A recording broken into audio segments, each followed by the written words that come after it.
ನಾನು 15 ವರ್ಷದಿಂದ ಈ ಫೀಲ್ಡಲ್ಲಿ ಕೆಲಸ ಮಾಡ್ತಿದ್ದೇನೆ.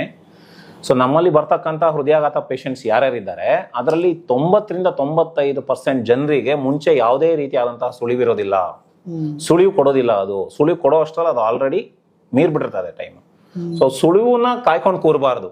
ನಾನೆಲ್ಲ ಬಹಳ ಚೆನ್ನಾಗಿದ್ದೀನಿ, ನಾನೆಲ್ಲ ಕೆಲಸ ಮಾಡ್ಕೊಂಡಿದ್ದೀನಿ, ನಾನು ಬಹಳ ಒಳ್ಳೆಯವನು, ನಾನು ಬರೀ ಈ ತರದ ಆಹಾರ ಅಷ್ಟೇ ತಗೊಳ್ತೀನಿ, ಹಾಗಾಗಿ ನನ್ಗೇನು ಬರೋದಿಲ್ಲ, ನಾನು ಬಹಳ ಆರಾಮಾಗಿದ್ದೀನಿ, ಆ ಥರದ್ದೆಲ್ಲ ಇರೋದಿಲ್ಲ. ಸೊ ಯಾವುದೇ ಒಂದು ವ್ಯಕ್ತಿ ಜೀವನ ಮಾಡ್ತಿದ್ದಾನೆ ಅಂದ್ರೆ ಅವರಿಗೆ ಯಾವಾಗ ಬೇಕಾದ್ರೂ ಹೃದಯಾಘಾತ ಅಥವಾ ಹೃದಯ ಸಂಬಂಧಿ ಕಾಯಿಲೆಗಳು ಬರಬಹುದು, ಅದರಲ್ಲಿ ಯಾವುದೇ ಸಂಶಯಗಳಿಲ್ಲ.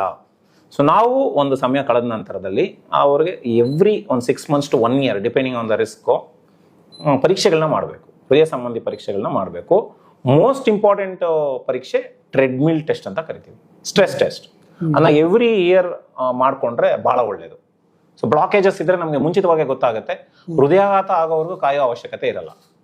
ಸೊ ಮುಂಚಿತವಾಗಿ ತಿಳ್ಕೊಂಡ್ರೆ ಅವ್ರಿಗೆ ಹೃದಯಾಘಾತ ಆಗಲ್ಲ, ಬ್ಲಾಕ್ ಮುಂಚೆನೆ ಕ್ಲಿಯರ್ ಮಾಡ್ಕೋಬಹುದು.